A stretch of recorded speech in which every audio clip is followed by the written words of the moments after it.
Welcome to Status Quo, where WNYC doesn't give a crap about who they're blowtorching as long as their crappy church music can get over. And this is the ERN Podcast. Yeah. Or something like is that. it the ERN Podcast? I'm not sure. I thought it was the Ear Rape Podcast. Oh, yeah. I mean, if we ever release a behind the scenes episode, we could probably show that part. We were supposed to start recording 48 minutes ago, but we got caught up playing sound files for each other. And then we were waiting for Marley, and then we were all... Oh yeah, on today's Cameron episode, was- Marley is so far down to the ground. I don't think she'll come back for another 2 episodes. Probably. Yeah. Yeah. So yeah, we got an interesting episode ahead of us here. I guess I can give You Gabe the sound like the control here. most unenthusiastic person in the universe right now. All right, Cameron Gabe, over here sounded like he's being held at gunpoint. Yeah. Hey guys, welcome to the ERN Podcast. So out here we got Cam, we got Lawson, we got Anna. My name's Gabe, and then we are going to be doing some interesting fucking shit. So we are going to be doing a little segment that we're going to be carrying on with a couple podcasts called History. I know I couldn't come up with a better name. Maybe History maybe class next with Gabe. Yeah, it's History Class with Gabe. And today's episode, we are going to be talking about emergency alerting in the United States before the EAS was a thing. So this is everything pre-1997. And then another thing, we got some more information on the DAS 3, particularly pricing, and we got some interesting thoughts about that. So, welcome to the ERN Podcast. Yeah, I guess if everybody you guys are doing? liking what you guys are hearing so far, you guys can hit subscribe wherever you get your podcasts. And yeah, I guess we can get started. Roll that Yeah. intro we don't have. Bart, Just I don't want to alarm play- you. Bert, I don't want to alarm you. Play the here's this is what our intro could be. We can do the fucking local access alert thing. Oh gosh, let me find it. Roll that intro. Isn't this supposed to be I like don't want to some- alarm you, but This is a weather bulletin from the St. Joseph's Communication Center. so welcome to the ERN Podcast. If my we audio didn't scare you away degrades already, Said thank that you. about 3 times. if my audio degrades randomly during this podcast, that is probably because my cat has unplugged my microphone. So sorry. Oh yeah, Anna has a cat now. Meow, And bitch. then Gabe looks like Gabe. Not Gabe. Cameron over here looked like he's living in 480p. Like, what the fuck is your camera quality? Right Oh now? yeah. Y'all can't see this, but we have our cameras. Most of us have our cameras on, except for Lawson, because Lawson decided to chuck the webcam off the Empire State Building. So yeah, I guess let's get started. This was not my fault. I was in a fight with my mom, and then my mom, Okay. in the heat of the moment, threw something, and that something just so happened to be on my webcam, and she threw it at the wall, and it separated into about 7 different pieces to the point where I can now access the motherboard. Nice. So yeah, sure let's that get shit's started. Do we want to start with the DAS stuff, or do we want to get to the history? I'd say let's start with the history. Yeah. All right. You've been planning this for about a week. More like thinking about it for a week and actually creating a plan 17 hours ago. So Fair enough. let's go. So everybody knows about the EAS, brap, brap, brap, and then the mostly intelligible messages, unless you're, I guess if you're in the Quote 35. quote 35 Unless you're area, it's- WABC or WTOP, those are about Yeah, the only two WTOP. pieces that are intelligible. Yeah, basically, if you live in an area with common sense, it's probably intelligible. And then you have your little EOMs of bam, bam, bam. Or if your local station has a Holly-Ann, you'll have a bunch of H's in there because Yes. of course. If you don't believe us, look it up. It's weird. Anyways, so in the before 1997, we had the EBS, which introduced the dual tone attention signal, and it was mostly dependent on station operators. We'll get to that in a moment. Before that was the emergency action notification system, which often gets bumped into the EBS because they are very similar. However, they are in fact different. And I'll get to that in just a second. But first, we got to get to the granddaddy of all emergency alerting in this country, And that honor goes to Conrad. So, you might be wondering, what in the mother U.S. military pronunciations is this? Well, it stands for the Control of Electromagnetic Radiation. Very appealing. Very appealing to the audience. And so the Conrad wasn't actually used for civil emergencies.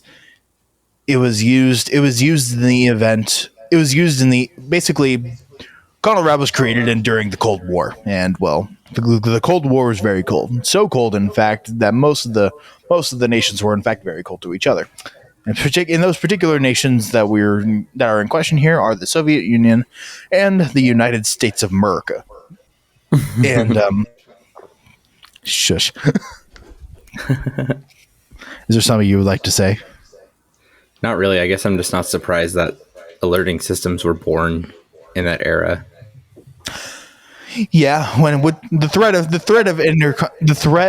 ICBMs and bombers and nukes kind of necessary, outside of the just the standard air raid sirens and shit.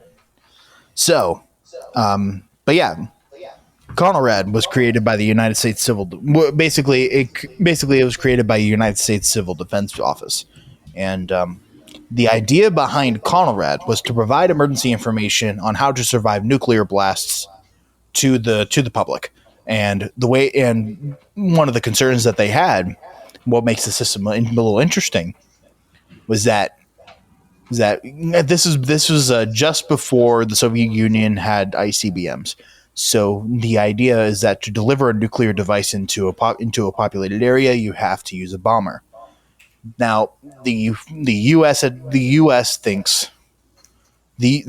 thought that those bombers were using the radio signals generated by radio stations to be able to hone in on certain areas. So they're using it for their navigation.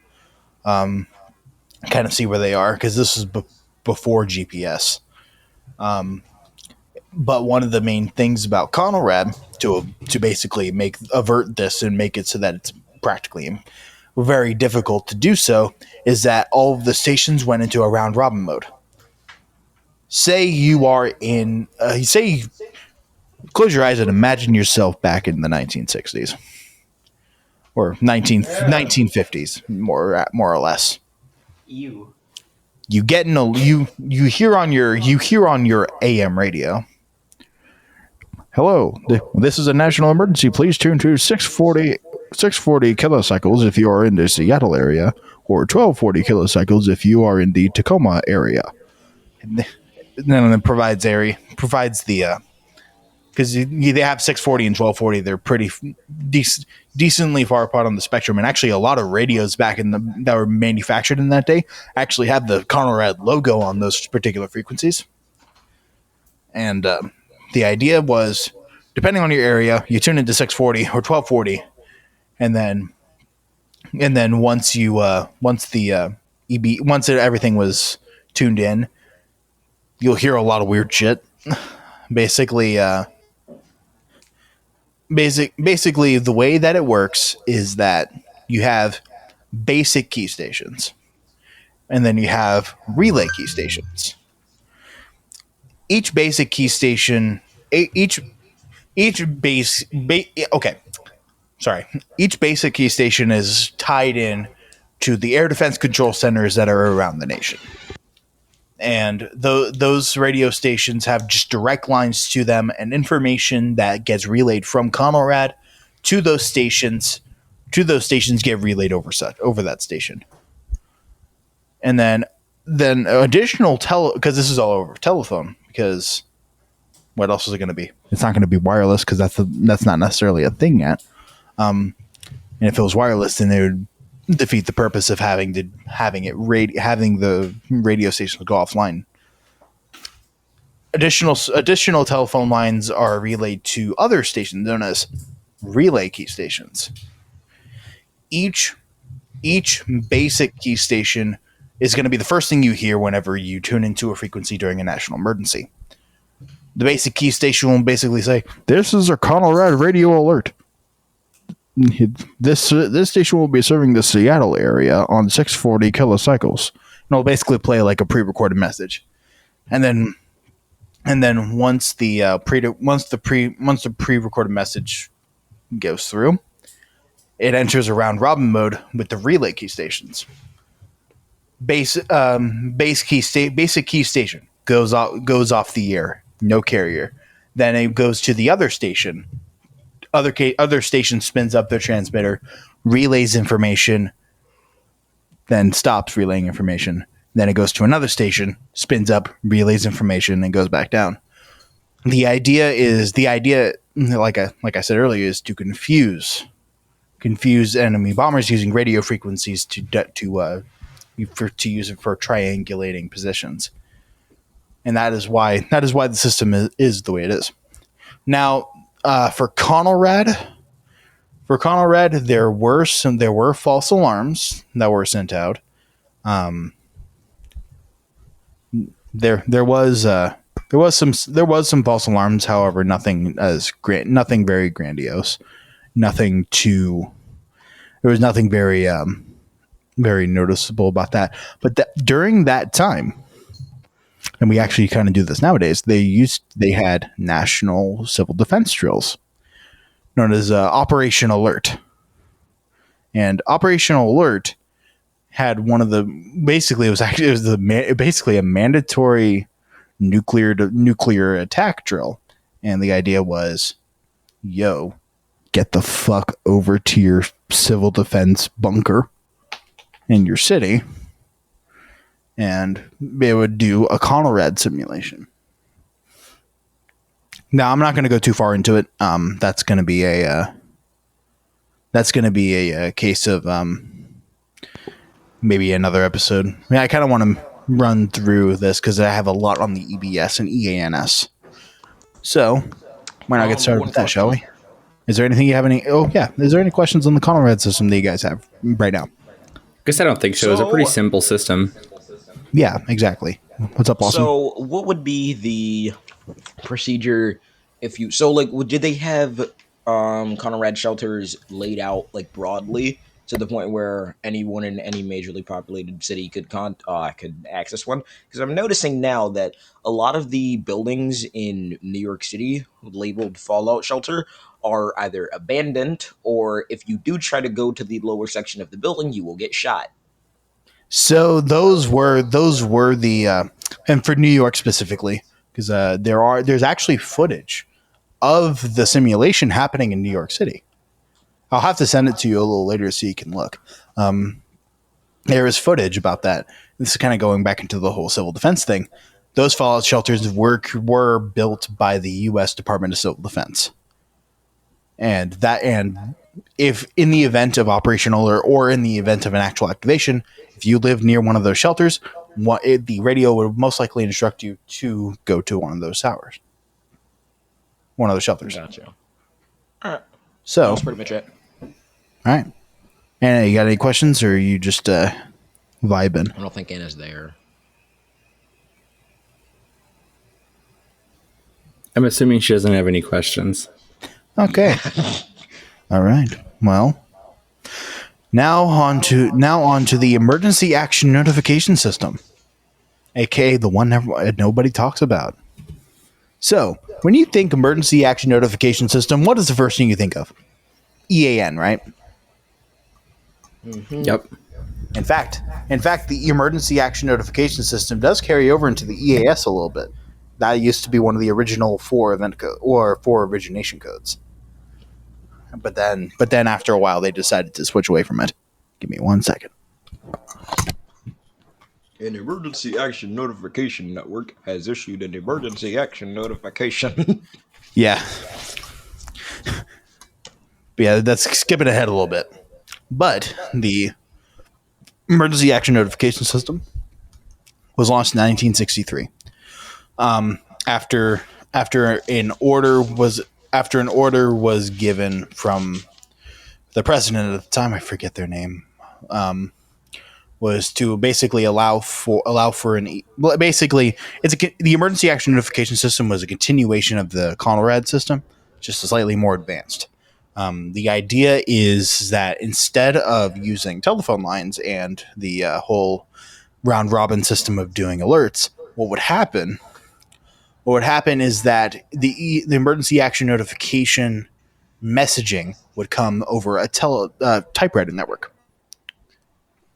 or teletype is what it was called. One of those two. No, it is teletype. Oh, okay. Or teletypewriter is what the actual thing is. Actually, Cam, I believe it's basically Newswire.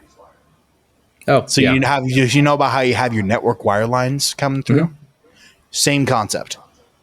Oh, but just on in a government situation. It's mostly the same technology, actually, except it was just like a telegram line connected directly to a typewriter, and the typewriter would type out the message as it was being received.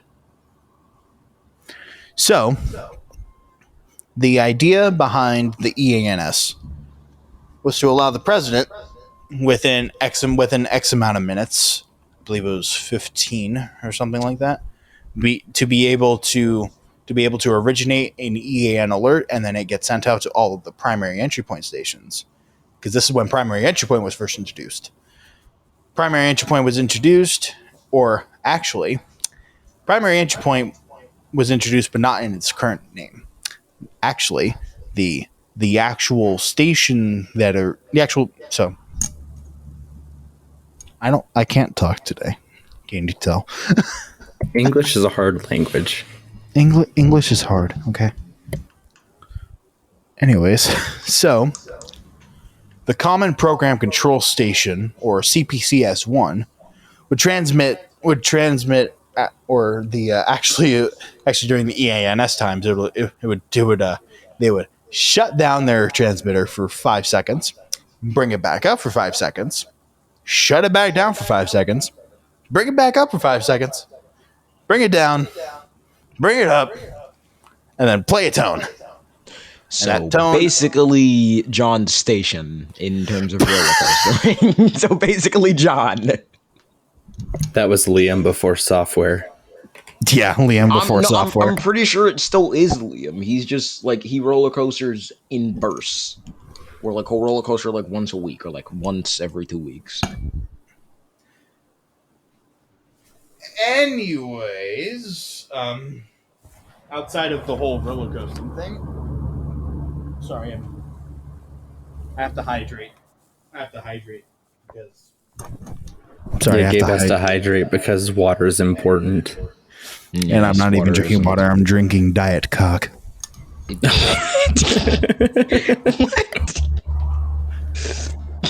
I would like a Diet Cock. Diet Cock. What?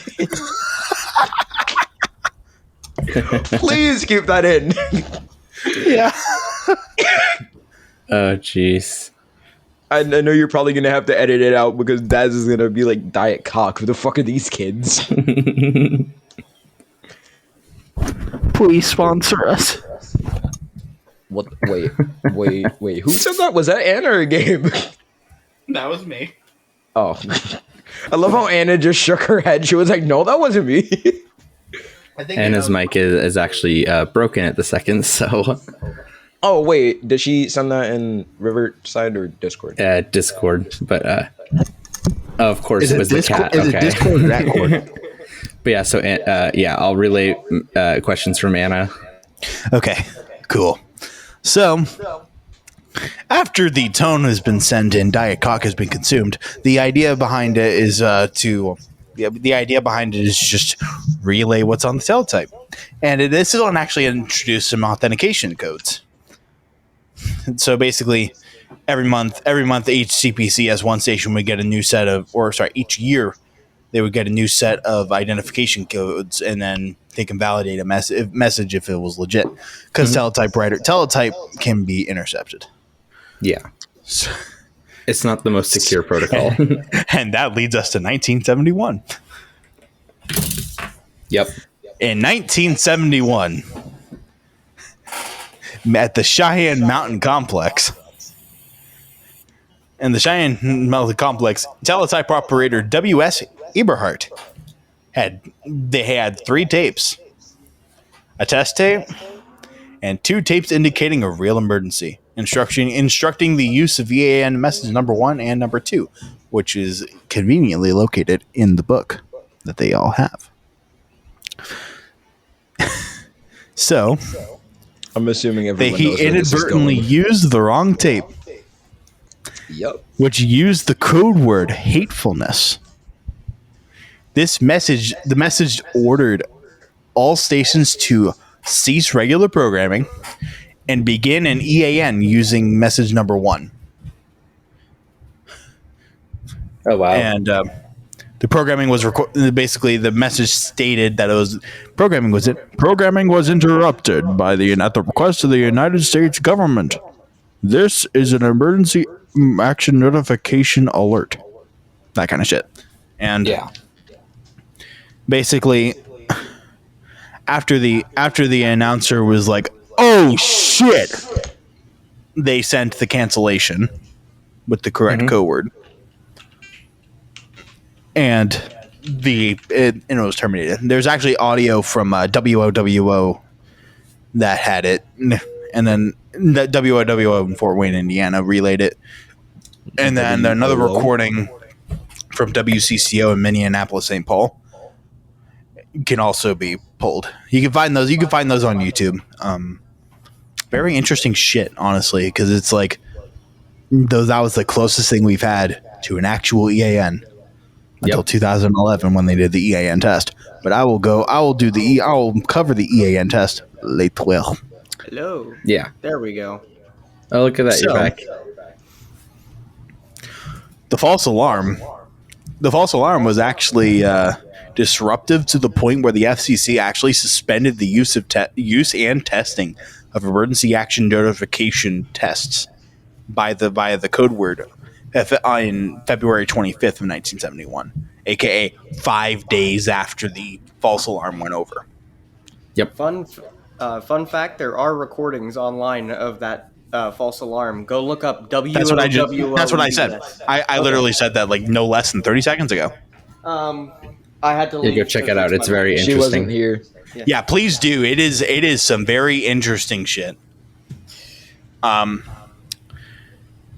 But then, later on in its life, the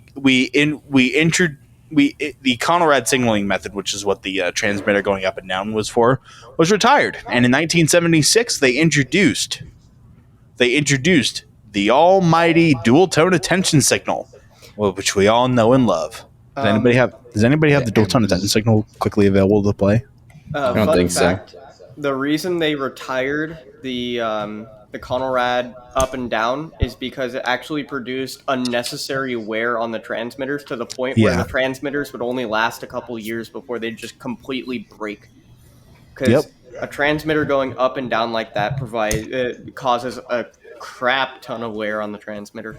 It's like shutting off your car and starting it 17 times in a row. It produces a lot of wear. The car is probably not going to enjoy. Yeah, I mean all transmitter equipment is pretty sensitive, anyways. So, can't really do stuff like that. I mean, if it was like a normal computer, yeah, you could do that. But you got to think it's a lot of wiring. It's a lot of transmitters. Even modern ones are all physical. None of it really is controlled by a computer unless you're talking about power control. Yeah. So, since the EBS stress test was scrapped, the emergency broadcast system was born, and with it, the dual tone attention signal. The dual tone attention signal is a combination of 2 frequencies, particularly 960 and 853. That's what I literally just had that pulled up. You can tell we know what we're doing. Yeah, I'm just lacking the brain cells today. I've programmed this way too many times. Yeah. So, and then for the and then just kind of test it, we can go through. Actually, if you guys want some really good material on the EBS, in 1991, the station's Durham Light Broadcasting, or the station operators for WPTF and WQDR down in Raleigh, North Carolina, they produced a training tape on how to operate the EBS. Great shit. That is literally the station's perspective on how the EBS works. I'll do a quick rundown for you guys here just to make sure that make sure you guys had an understanding, and I'll answer any questions. But if you guys want the in-depth shit, 30-minute VHS tape that was uploaded to YouTube. Good shit. So, I was just going to run through a quick test. So, normal programming was suspended during these tests, and then it basically it was preempted by an announcement. This is a test. This station is conducting a test of the emergency broadcast system. This is only a test. And then the station played 20 to 25 seconds of EBS tone compared to the 8 seconds that was put in for the EAS. And then you had the test script where it was like, this is a test of the emergency broadcast system. The broadcasters of your area, in voluntary cooperation with federal, state, and local authorities, have developed a system to keep you informed in the event of an emergency. This had been an actual emergency. You would have been instructed to where to tune in your area for news and official information. The following tones conclude this test, which doesn't apply to the EBS. Welcome to EAS. The EAS says hello. It's calling out. But for EAS, we'll get to it later. So the EBS, this was also the first time that television was actually introduced into the fold of emergency alerting. That was actually Conelrad. For Conelrad, all TV signals were actually told to just fuck off and disallow usage. And one of the things about it is TV is that this is the first instance of character generators being used. What stations would do when they were receiving an alert, they would quickly spin up a generic slide, and then once the alert was finished, they would scroll what the alert said. So if there was like a tornado warning, it'd say tornado warning for X. And it was all very manual. Yeah, it sounds like it. I mean, working in a TV station, that just sounds like a pain. It was also really slow because it required all operators to sit there and record a voice message and also listen to the voice message as it comes in to type it out in like a character generator manually. So you could have character issues, you could have like mistyping. If it's for some random county, for example, let's say you just joined a TV studio back in the day around here, and you just moved into the state. There are some county names how to pronounce and hard to spell out county names. Like what's one of those fun ones? Gabe also has a few.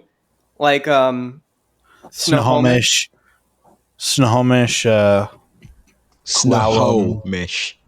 Clallam, Click. It's not a county, but it's a city named Klickitat.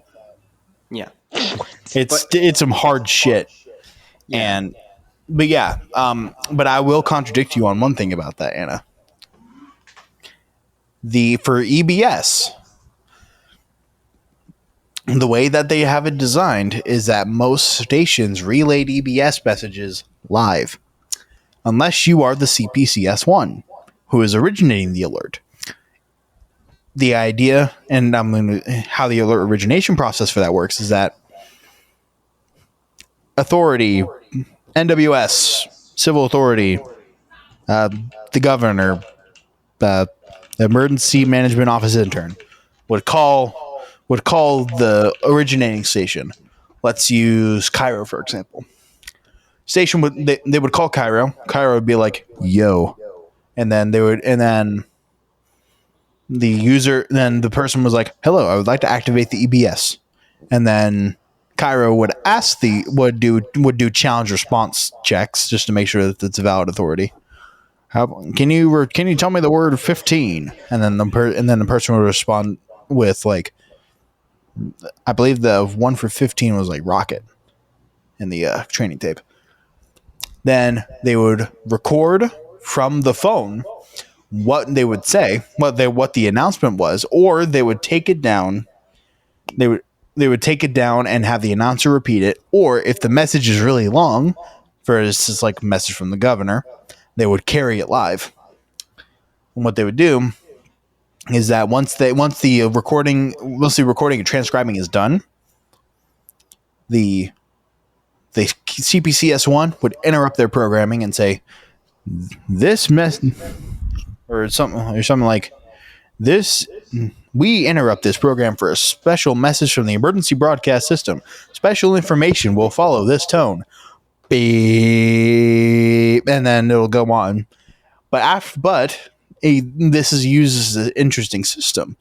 Tone would end, and then they would say.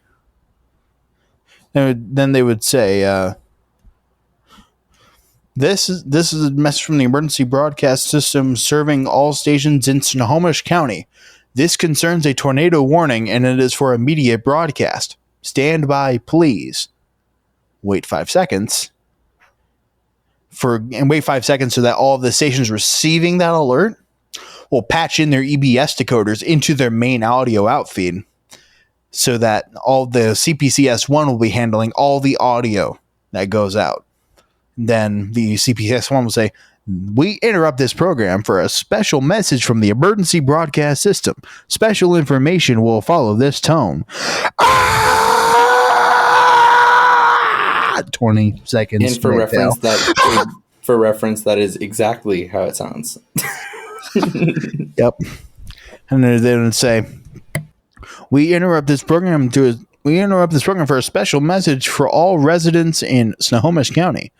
We switched now over to the National Weather Service in Seattle. And then they play the message. Once the message ends, it's like, stay tuned for more information. This concludes this broadcast of the Seattle-Tacoma area of the emergency broadcast system. Wait 5 seconds. We now return you to normal programming. Shush. 5 seconds. 5 seconds for all of the people to back out of the program, and then normal programming will resume. Yeah, pretty fucking manual. Yeah. I mean, patching audio isn't fun as is, but... Well, the audio would be patched. It would just be... The audio, by design, would just already be patched in. You would just need to turn up the fader and then turn down your music. I believe later on in the EBS, like for whenever TFT came around in the EBS, I think their boxes auto patch. Like they have built-in receivers, and I think Emma's auto patches. Yeah, it should. Yeah, later on in the EBS's life, that was auto patch. It was most likely auto patched, but just for the historical sake. Should I make an EBS box? Most simplest thing ever, dude. Yeah, look, I already have the attention detect for the NDEC. What if I made an EBS box that used 1050 hertz as well? Oh God. Okay, and actually, that actually leads me on to my next point. So, are you ready? No. So, later on, during the time of the EBS, the National Weather Service was experimenting with some interesting shit. At that point, they were just broadcasting 1050 hertz for whenever they had their alerts, or they would call whatever station to actually alert outside of NOAA Weather Radio. One of the things that they were making was something called special or specific area message encoding, or SAME. Now, what SAME is a data burst of information that defines who's sending the alert, what the alert is, where it affects, when it was issued, when it was issued, when it expires, and the station's ending. Now, the thing about SAME is that it can be prone to errors depending on audio deformities. So what they did was they were like, you know what? Let's just send it 3 times for error correction. And that pretty much became the baseline of what the EAS is nowadays. That's why that's why you have like automatic siege ends and shit. So, however, EAS is a story for another time. The NWS using it was interesting to the point where, at that point, that was when they were switching over to an automated weather system, or basically just trying to getting rid of their broadcast console and trying to make it so that there wasn't a person making a bunch of recordings and switching tapes. That eventually became the console replacement system, or the CRS, starting out with good old deck talk. This is the National Weather Service. The current time is 8:23 p.m. Pacific Daylight Time. The Pacific Daylight Time. The current time is 8:23 p.m. Pacific Daylight Time. The current time is 11:24 Eastern Daylight Time. In case you guys didn't know, I had deck talk on my station. It's actually kind of funny. It runs station ID and the time. Fun fact about the CRS though. After they got the upgraded voices, The VIP voices. yes, the VIP voices, they actually had to have two CRS computers running 24/7, because one would be backup. But here's the thing. Yep. One of those computers did not have the VIP voices. Or normally, one of those computers would not have the VIP voices. That's why, on most stations during the CRS, you would hear the time read by the time or the station ID, usually both, read by Perfect Paul, or the old CRS voices. Mm-hmm. The reason why is thanks to somebody in GWES who told me this. They actually had to have the CRS computers say something every like 30 minutes or so. Otherwise, the computer would lock up in like an emergency state or something. And these computers were linked. They were paired together. So both of these CRS computers talk to each other. That's how they knew when one would go and when the other one wouldn't. So basically, that they had the old computers read the time to make sure that they wouldn't go into an error state. Interesting way of doing it. Yeah. But, you know. That's why you would hear the time as Perfect Paul. Some offices did actually have the VIP on both of them, and that's why sometimes you wouldn't hear that. Sometimes you'll hear Tom read out the time. Yeah. Sometimes they used like Jill on one and Tom on the other. Was it Jill or Donna? Donna, whatever. The female voice. They would use the female one and the male one on the other, and that's why you'd hear them trade. But that's why normally with the CRS you heard two different voices, because they were legitimately two different machines. There was a technical need for it. So, but yeah, does anybody have any questions about the EBS? Not that I have so far. I mean, also like Colonel Red, it's kind of a simple system once you get into it. Yeah. Does anybody have any questions about the early renditions of specific area message encoding? Because at that point, it wasn't AFSK. Beep. At that point, it wasn't actually AFSK. It was just beeps. No. Wasn't it FSK like proper? Nope. Same started out as just a dual tone multi-frequency format, or DTMF. And it used I did not know that one. And it used that to transmit data over the broadcast. And then it evolved over into AFSK. That was back in the early 80s, and then in 1985 they started experimenting with AFSK. Which I have to iterate. I have to say this, otherwise Evan will get pissed. Same is not FSK; it is AFSK. There's a difference. Yes. The difference is weird, and you've never heard FSK. Most likely, I've never heard FSK. What you have always heard is AFSK. Yeah, I mean, the A stands for audio. I'm doing this so Evan doesn't get mad at us. I've heard FSK. It sounds a lot different than... It sounds like... Hold on. I'll probably just tell you this in Discord, actually. The difference between AFSK is... I think it's like... FSK moves the carrier. And AFSK plays tones. Or something like that. I don't know. You should talk to Evan. Evan knows. Yep, we'll have to bring him in here. Maybe he could explain it. Evan had an entire I think I understand. On so the primary difference between FSK and AFSK is that AFSK is audio frequency shift keying. So it manipulates the audio that's being sent over the carrier. Frequency shift keying, or FSK, modifies the carrier signal itself as opposed to modifying the audio going over it.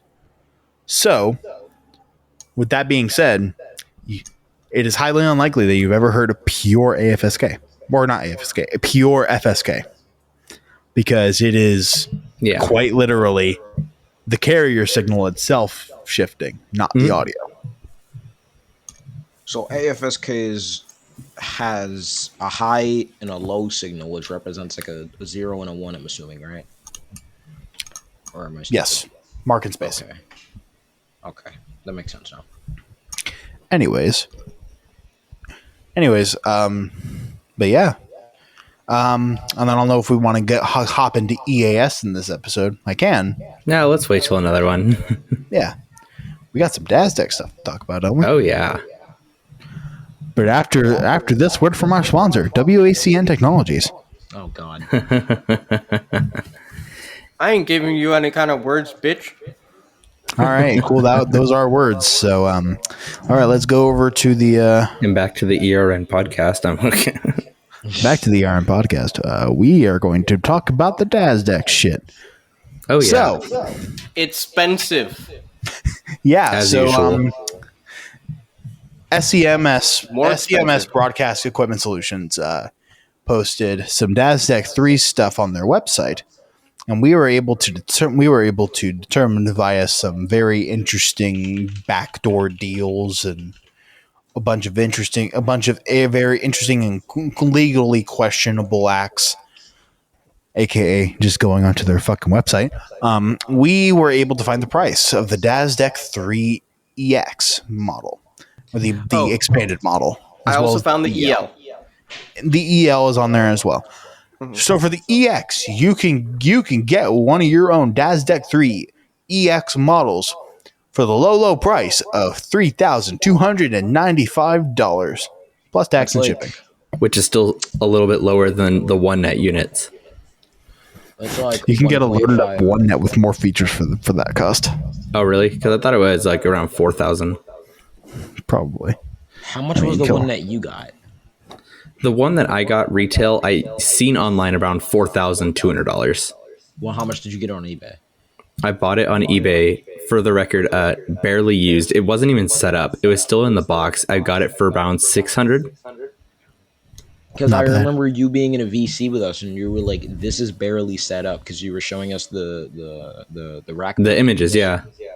Like the rack mount ears, and the rack mount ears were like never used. It looked like you literally just took it out of the box. And then when I got it, I came to the conclusion that it was completely brand new, never been used, never been touched. Well, I mean, it has been touched. They took it out of the box to take pictures, but... I mean, yeah, they say they pulled it from work environment. I think what they meant is that it was just sitting on a shelf.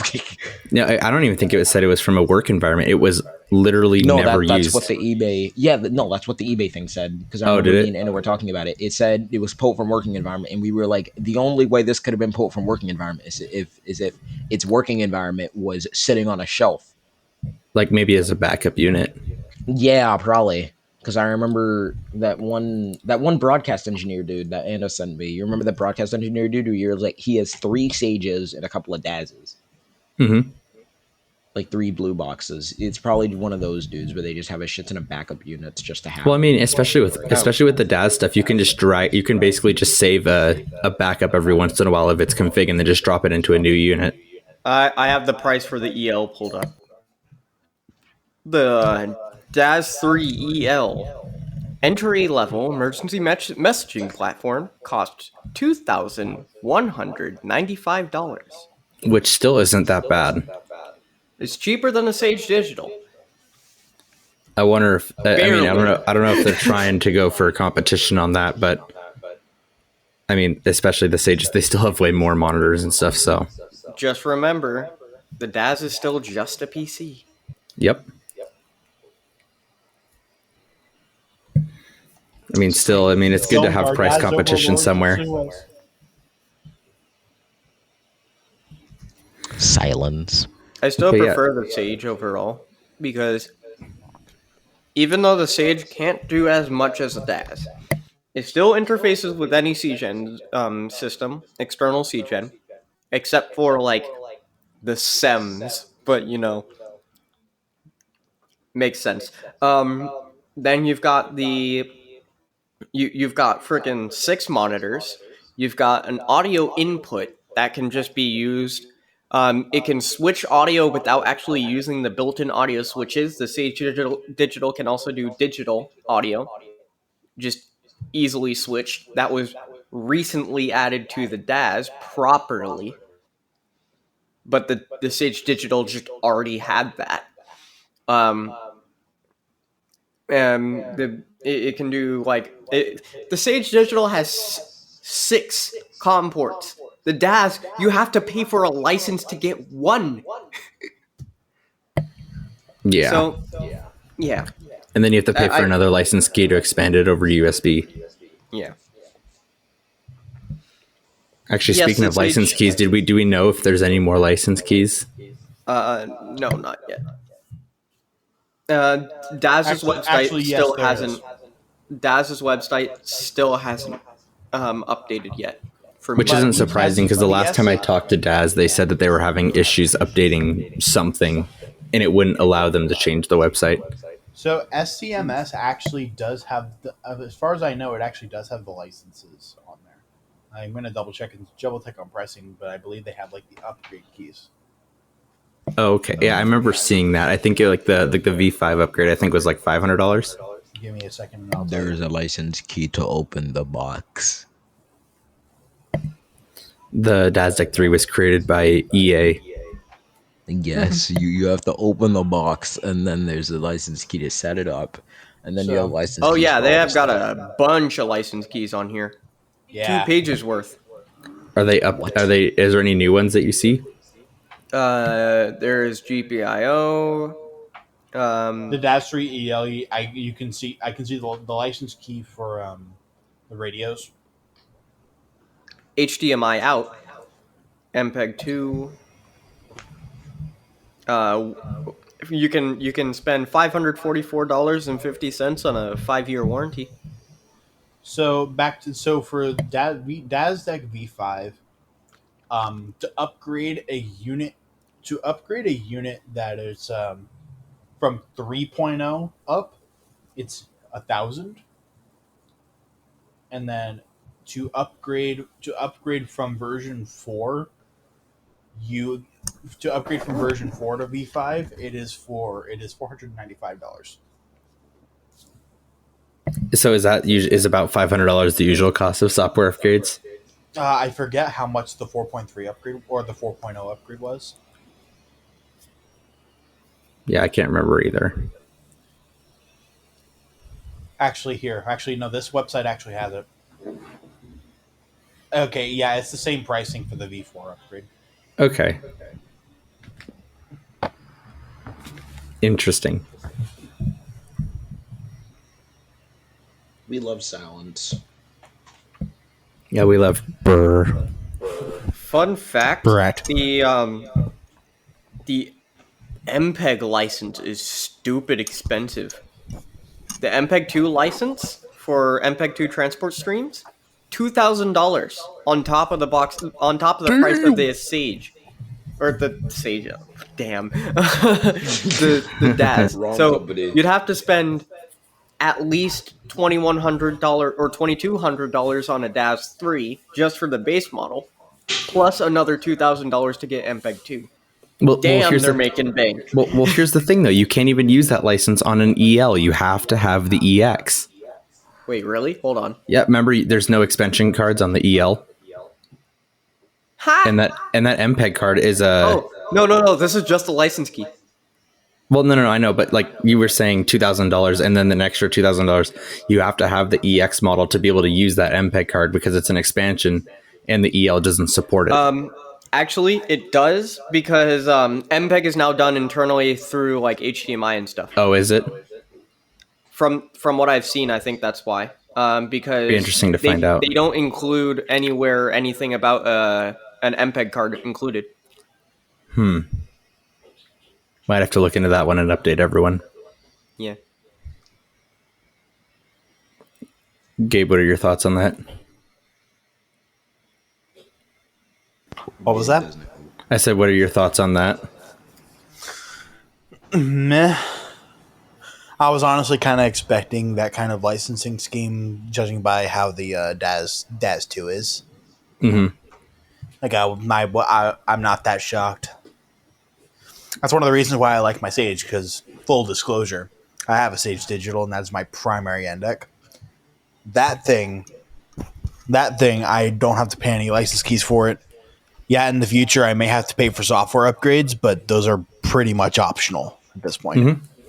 And Sage is only charged for one upgrade, and that was the Rev 95. Yep. But I already have Rev 95. Yeah, so you didn't even have to pay for it. Well, I didn't even have to pay for it because my Sage was so new. Because I bought my Sage brand new, so yeah. They have like a grace period of free upgrades to the Rev. Just 95. In that random chance you bought it right after. Just in case it wasn't flashed with Rev 95, I could have flashed it for free. Interesting. Yeah, the last update I got was coming up on a year since the last update I got for it, which was just a certificate update. Which makes me wonder if I don't know if DAS has that same grace period. I do not believe they do.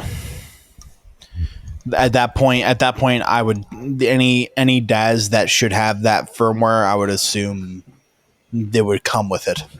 Yeah, because DAS doesn't release. Watch the DAS Deck 3 come out and not have the frickin' 5.0 enabling key, and you have to buy it separately. Jesus. Here's the thing. The 5.0 is still, from what they said, was very experimental. That they recently released the 4.4 update. I'm still thinking that what's probably going to happen is the DAS 3 is going to launch with 4.4. Mm-hmm.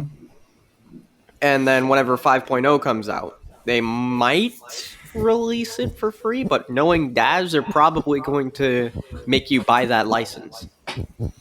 But the thing is, though, I remember seeing somewhere that all the front panel controls are controlled by V5. So are you buying a DAS deck to not even be able to use the front panel? Well, that's a great question. Or maybe because I know they just recently released 4.4. I wonder if 4.4 has that in it for DAS 3. I probably have to dig into it more. They didn't include anything in the docs about that, but then again, nobody has a DAS 3 yet. Mm-hmm. So, yep. That we know of. Yeah, exactly. I don't have anything though. I guess we're still waiting on that. We're still waiting on a response from Daz regarding that. So. Yeah, exactly. Oh, Gabe, should we tell? Should we announce that acquisition that we got? Oh yeah, Anna and I went have halvesies on an Easy Cap. Yep. An Easy Cap is on its way to my house. Yep. Nice.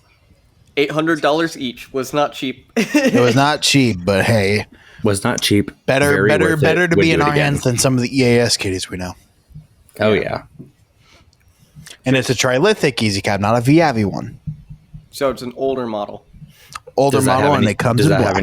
Does that have any benefits compared to the Viavi? No, not really. It actually says Trilithic on the box. Yeah. And that's It says cool. the proper brand. Yep. And it's on an old enough firmware where we could probably get the Easy Plus integration working.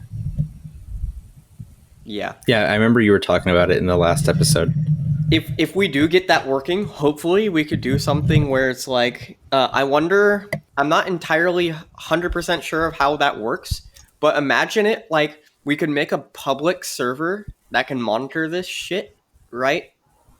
And we can have it so it's like, hey, if you have an Easy Plus, we would have to configure the Easy Cap to send to the Easy Pluses. but I wonder if You can like make an aggregation feed for it. Yeah, I was wondering if we could reverse engineer that feed, because so far in the docs about that, the way you have to do it is it's for every single Easy Plus you want to add in there. I think it also has a limit of how many you have to put them in manually. But what if, just think about this, we can go, if you have an Easy Plus, just give us your IP to whitelist and we'll put it in this program. So what it does is EasyCap sends it to this feed, and this feed pushes it out to all Easy Pluses that are just whitelisted to the feed. So what it could do... We'll just have to do that. Yeah, when we get it. We could just have a Easy Plus cap feed for everybody, you know? Yeah, we'll just have to do that. $10 a year, or $12 a year, so it's $1 a month just to make sure that it offsets the price of the fucking server. Yeah. Chances are it'll probably run on mine. Yeah. My fucking... Just like everything else. Giant fuck-off server. You're expensive. Oh, yeah, I got a RAM upgrade on that server. It now has 384 gigs of RAM. Oh, my goodness. Only 384? Only Come 384. on. If I got like $4,000 worth of RAM, I can bring it up and I can max out the server to its 1.7 terabyte limit of RAM. Yeah. At that point, to put a petabyte of storage in there as well. What's up? What did you mean? What did you say, Lawson? I said, why do you need that much is the question. Why not? Save an freaking child today. They might need that RAM. Who knows? Why not? I still have the 12 8 gig DIMMs of 128 gigs on my fucking server that I'm gonna bring down. When I go visit my dad, I'm setting up one of these power edges for him for his business. I'm gonna double up the RAM on that server to 256 gigs. Nice. My wallet does not appreciate this language. You want to hear you want to hear the most envious part about it all? No. I got the RAM for free. I said no. Yeah, and I heard you, and I ignored it. God damn it. Gabe has thick ass server. Yes, and Gabe has My server is so thick-ass thick. brain too, because I told him no and he continued. Yep. That's how we like to do things here at Gabe's ERN. brain is thicker than yours, Lawson. No, that's not... I don't think that's a flex. I don't think that's a flex, Anna. I think he needs to go to a doctor and check that out. Yo, all of our brains are so wrinkly, we make a pug freaking embarrassed. Oh my goodness. What the fuck? And on that note... This is concluding the ERN $5 thing. No. No, it's now a sponsor for WES-ERN Technologies. Buy our shit, we don't sell it. Yes. Yep.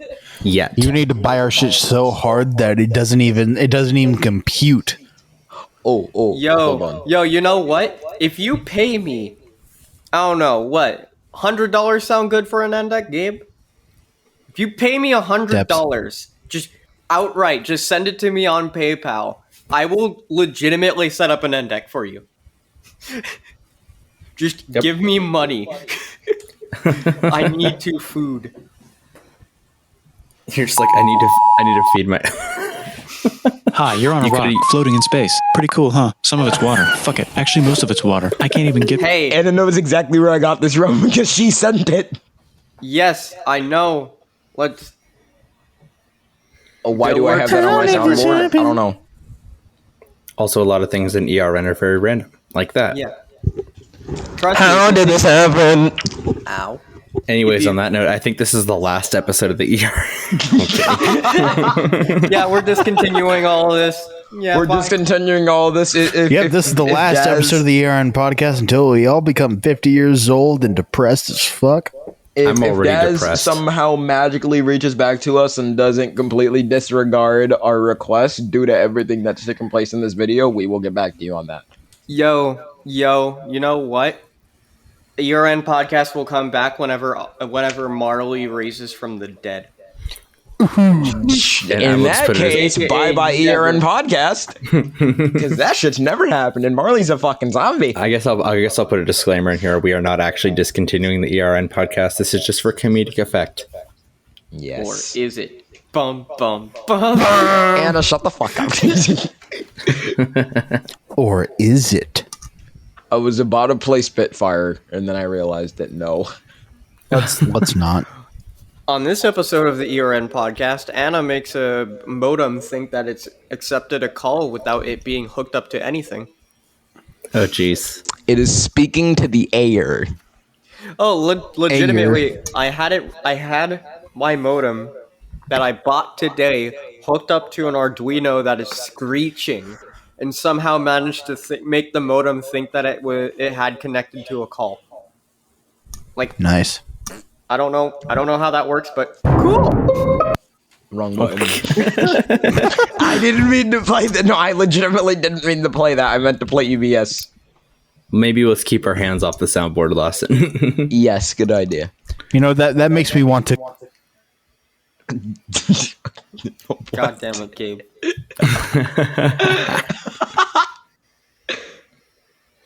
But yeah, on that note, I mean, unless you guys have anything else to talk about, there really isn't much going on this week. But Yes. Tune in next week where I stretch out in an hour-long podcast talking about the emergency alert system and how its community is filled with self-absorbed children.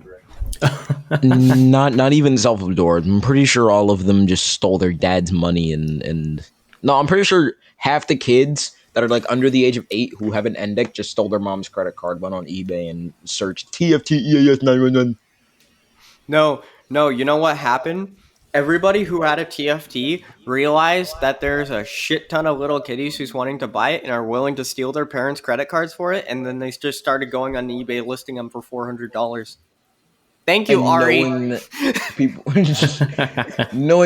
no, because when Ari made her TFT setup video, I was like, what do I buy one? Where do I buy one? Where do I buy one? eBay. Okay. And then the eBay bids for TFTs existed for like 0.5 picoseconds before some 9-year-old.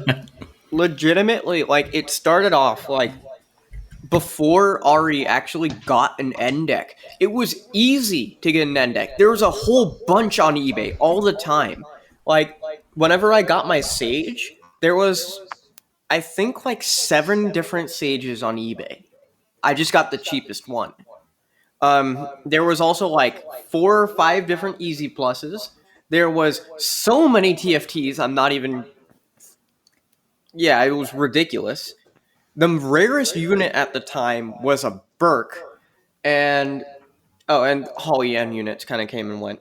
Yeah, there was also like 3 Sams on eBay. Then Ari got a unit, made a video about it. All the units immediately dried up because every kid who decided to steal their parents' credit card immediately bought one. And it's now, still that way. Yeah, and it's still like that way because now there's basically no Sages, and whenever Sages are listed, they're listed for ridiculous amounts of money. And even then, they're gone within minutes. Yeah, TFTs are $400+ now, and the only reason that they're still up is because no one is buying them. Nobody has $400. No, it's not. No one has $400. No one wants Nobody to pay wants to spend $400 for an NDEC. Yeah. Yes, for an NDEC from '97. There are no easy units anymore, and in fact, all the special easy gear is also gone. Like, yeah, somebody got that PSC 901A. I wonder if they actually have an NDEC. Yeah, because that unit only works with either the GR units, a TFT, or the Trilithic Easy one. Yeah, the Trilithic Easy one. So we only know one person who has the Easy one, and that's Ari. Yeah, and she won't even turn it on. Yeah, she don't even contact fucking Gorman to get the password for the software. Here's the thing. We already have the password. Dawn actually got the password. It's just Ari will not put it in because she doesn't know the password. And Dawn's like, here it is. And she's like, but that's effort. And we're like, Ari, get up off your ass. Is that why she's also on a V2.6? No. She's on She says V2.6. okay, I actually do have a development on this. She will move off of 2.6 if her hard drive fails. Yeah. Look, if the hard drive in the DAS fails. The DAS has an SSD. Fuck, I forgot. Here's the thing. Ari originally told me that she was on V2.6. The only reason why is because it's the last iteration of the DAS software that actually reads out the originator. The only reason WDFA/cap. The only reason she has V2.6 is because it says WDFA/cap. Because the newer versions don't do it. Mm-hmm. And I think that is personally a stupid idea. There are a bunch of things that she's missing out on. Like, you've got... What is that one that we were playing with on your DASs? TDX, I think? TDX. Yeah, she's missing out on TDX. She's missing out on advanced cap features. She's just missing out on a whole bunch of stuff. Especially security upgrades. Oh, yeah. And she's not going to touch it because, WDFA/cap. This is a test of ERN emergency alert system. Oh, fuck. Like, there's nothing we can do about it because, I think Ari also said that she would upgrade if she got another DAS. So the chances of that happening are very slim to none. If not zero. Not even slim. Literally just no. Ari doesn't have the money to buy another DAS, and if she didn't, I doubt she would. Oh, she would get a Nortel Meridian phone system before Ari she got a was new saying DAS. that she wanted a DAS 3. Dude, that's like, she can't even afford a hard drive. Isn't Ari broke? Yes, Ari's broke. So how is she going to afford all this? Is she pulling money out of her butt? WDFA/cap. Fuck you. She's becoming a VTuber. She needs to start modifying. She needs to start monetizing her YouTube channel. Yep. She is VTuber. She's going to attract all the kiddies and have them pay her money. Well, yeah, that's exactly. Well, she already the has reason all that- the kiddies. Yep. That's why the ES community sucks. Yeah, she has the. Thank kiddies. you, Ari. Well, no, because now she can. Even though the kitties suck, we can make Ari suck the money out of their wallets. Here's the thing. It's not them, it's their parents' wallet. We have proof that basically the main reason why weather radios and EAS units are so expensive right now It's because of Ari. is because of Ari. Hold on, give me 1 second.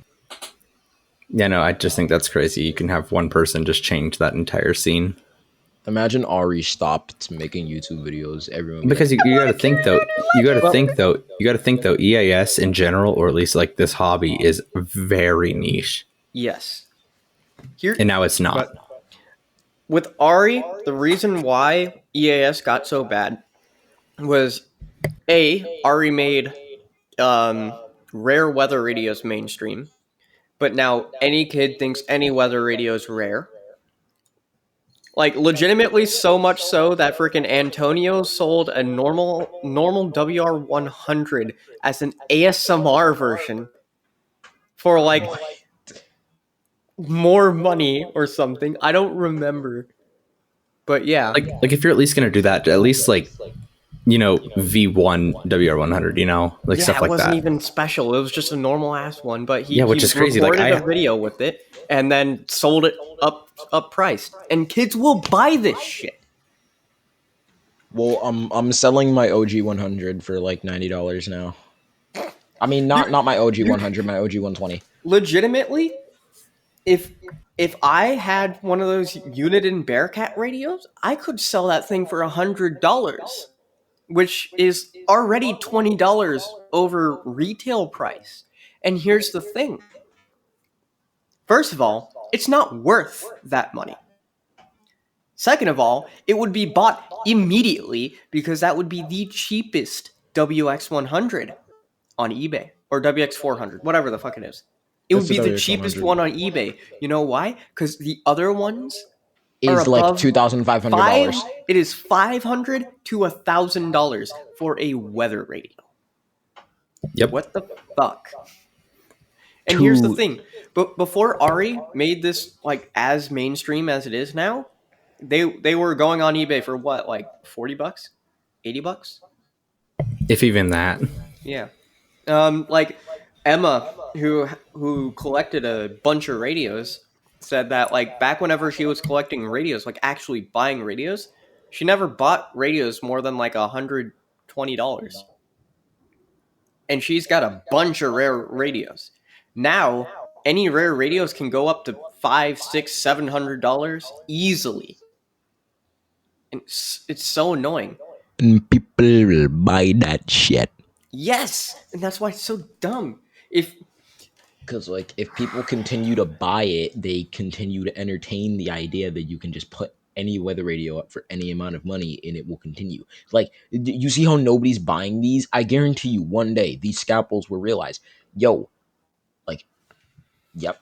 Honestly, there have been times that I've sat down and I got really tempted to sell every EAS unit that I have up priced, because I could make a shit ton of money off of that.